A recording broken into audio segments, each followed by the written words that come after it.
व उपासना यांचे स्वातंत्र्य दर्जाची व संधीची समानता निश्चितपणे प्राप्त करून देण्याचा आणि त्या सर्वांना राष्ट्राची एकता आणि एकात्मता यांचे आश्वासन देणारी बंधुता प्रवर्धित करण्याचा आमचा संविधान सभेत आज दिनांक 26 नोव्हेंबर 1949 याद्वारे संविधान अंगीकृत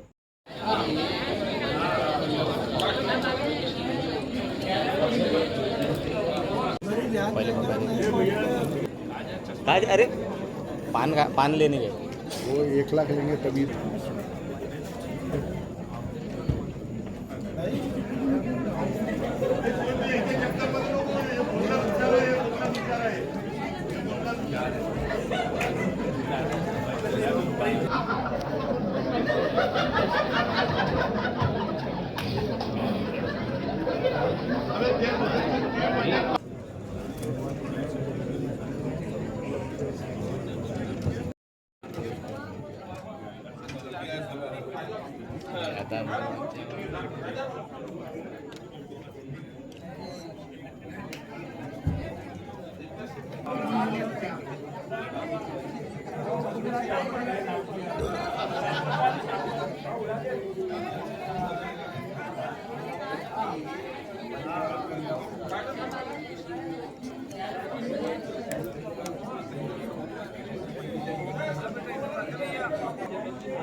होती आणि त्या सभेमध्ये बऱ्याचशा मुद्द्यांवरती गदारोळ झाला होता. काय नाही, आज नागपूर महानगरपालिकेची साधारण सभा होतीच, परंतु असा वादविवादवाला काही विषय नव्हता. एका प्रश्नोत्तराच्या याच्यामध्ये ते असं होतं की महानगरपालिकेचे सभागृह हे मराठी भाषेतूनच चाललं पाहिजे असा विषय एका आमच्या सभासदांनी उचलला. आणि साहजिकच आहे की महाराष्ट्राचा कारभार चालत असताना नागपूर महानगरपालिकेमध्ये सुद्धा मराठीच्या याच्यामध्ये ते सभागृह चालावं. परंतु सभागृहाची कामकाजाची जर आपण बघितलं पुस्तक, तर जर एखाद्याला जर हिंदीमध्ये जर बोलायचं असेल तर दुसऱ्या कुठल्या जर भाषेमध्ये बोलायचं असेल तर माननीय महापौरांची जर पूर्व परवानगी घेतली तर ते कुठल्याही भाषेमध्ये बोलू शकतो.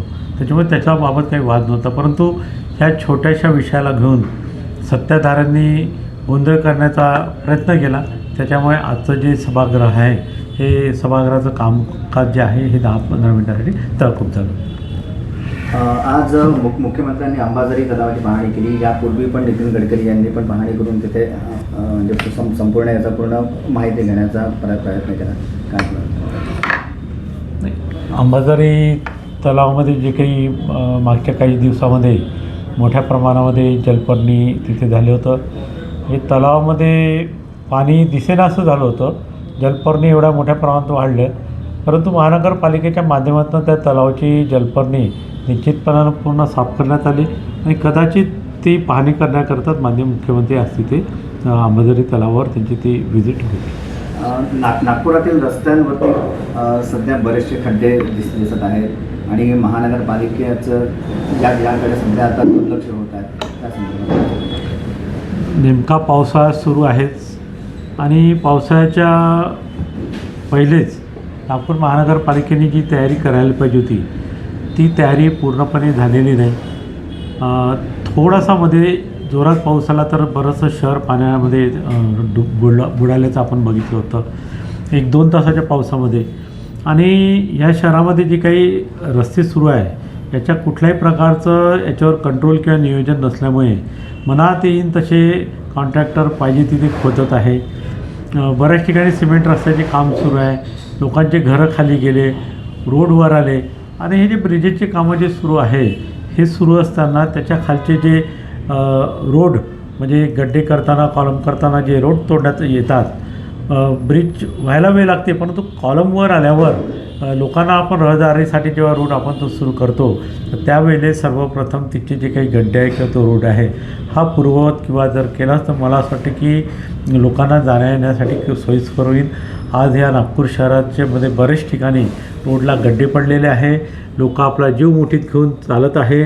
पावसाळ्याच्या दिवसामध्ये महानगरपालिकेने ते गड्डे लवकरात लवकर बुजवा असा मी प्रशासनाला विनंती केली. खरेदी केलेला तिरंगा 30 रुपयांना मिळणारा तिरंगा मनपाने 87 रुपयात खरेदी केला, यावर तुमची काय प्रतिक्रिया आहे? नाही, मला असं वाटतं की हर घर तिरंगा ही जी काही योजना आहे हे सत्ताधाऱ्यांसाठी एक त्यांनी त्यांच्या मनात असलेली एक चांगली योजना निश्चितपणानं असेलच, परंतु ते योजना राबवत असताना आपण जेव्हा तिरंगा विकत घेतले तर मला असं वाटतं की ते जर टेंडर आपण काढलं असतं तर त्याच्यामध्ये कॉम्पिटिशन झाली असती, बरेचसे ते पुरवठादार त्याच्यामध्ये आले असते आणि आज ह्या महानगरपालिकेचा कुठेतरी निधीची बचत झाली असते.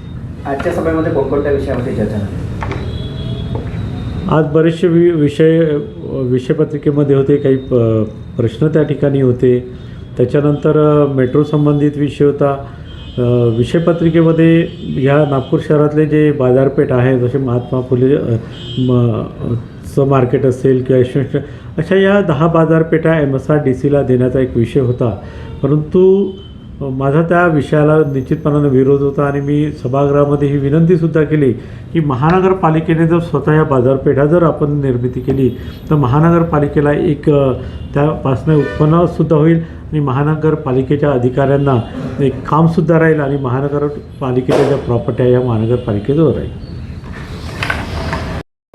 स्वतः CM यांनी हे अंबाझरीचं पाहणी केलेली आहे. जलपर्णी पूर्ण काढण्यात आलेली आहे, तलाव पूर्ण स्वच्छ करण्यात आलेला आहे.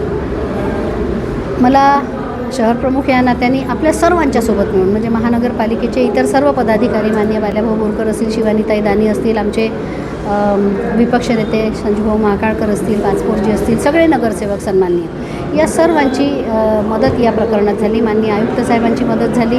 हा प्रश्न जो आहे निवडणूक झाल्याच्यानंतर लगेच विषय आला होता आणि अतिशय म्हणजे जेव्हा अंबाझरी पाहिलं जलपर्णीने अगदी पुरेपूर भरलेला होता, त्यामुळे खूप चिंता वाटत होती की कसं होणार आहे. हे शहर आपलं जे आहे या शहराचं अंबाझरी हे वैभव आहे आणि त्या अर्थाने प्रश्न अगदी म्हणजे विधानसभेत विधान परिषदेतसुद्धा लागले होते. भेंडे साहेबांच्या माध्यमातून असून माननीय आमदार प्रवीण दटकेंच्या आणि परिणय फुके या सर्वांच्या माध्यमातून हे प्रश्न लागले होते आणि जलपर्णी काढायची असं ठरवलं सगळ्यांनी मिळून.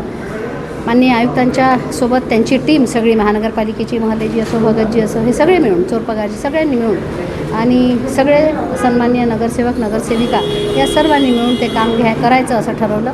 आजची स्थिती आपल्याला दिसते की अतिशय चांगली स्थिती आहे. जलपर्णी पूर्णच्या पूर्ण मुक्त झालेली आहे. पुढील काळातही ती होऊ नये म्हणून देखील अनेक प्रयत्न म्हणजे मशीन त्याच ठिकाणी ठेवणं, STPचं काम पूर्ण करणं हे देखील अजून तसंच चालू ठेवणार आहे.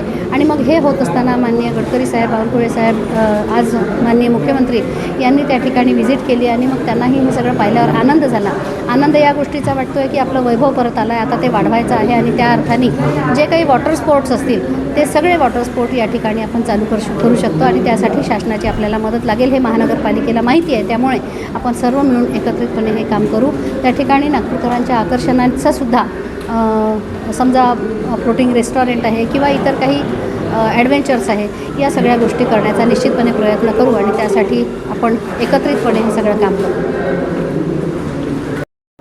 जो आहे 15 ऑगस्टमध्ये घर तिरंगा अभियान महानगरपालिकेने राबवलं, त्यामध्ये मोठा घोळ झालेला आहे. कोट्यवधी बिल काढण्यात आलेले आहे. या संदर्भात तुमचं काय मत? हा एक घोटाळा आहे. तुम्ही महापौर आहात. महानगरपालिकेच्या माध्यमातून आपण कोट्यावधी म्हणतात असं कुठलाही प्रकार झालेला नाही. आपण पहिल्यांदाच झेंड्यांची किंमत ही ठरवून महानगरपालिकेच्या माध्यमातून, खरं म्हणजे महानगरपालिकेचा पैसा देखील आपण त्यामध्ये खर्च केलेला नाही आहे. माननीय आमदार साहेब आहेत, त्या सर्वांनी आपल्याला हा निधी दिलेला आहे आणि त्याच्यामुळे कुठल्या प्रकारचा घोळ याच्यामध्ये निश्चित आहे. महानगरपालिका आयुक्तांनी हा खर्च केलेला आहे. आज पेपरला बातमी आहे. महानगरपालिकेच्या आयुक्तांनी जरी हा खर्च केला असेल तरीसुद्धा हा जो निधी आहे हा माननीय आमदार साहेबांच्या माध्यमातून महानगरपालिकेची किंमत काय? आपण विविध म्हणजे कसं आहे, पहिल्यांदा एक 30 ते 35 रुपयाचा एक झेंडा, त्याच्या आकारमानानुसार वेगवेगळे झेंडे आपण घेतले होते. 30 ते 35 रुपयांनी एक सुरुवात होते आणि 80 ते 87 रुपयामध्ये मोठ्या आकाराचा एक झेंडा अशी 2-3 आकारमानाचे झेंडे आपण घेतले. किती झेंडे घेण्यात आले? 1,75,000 झेंडे आपण घेतले 15 ऑगस्ट.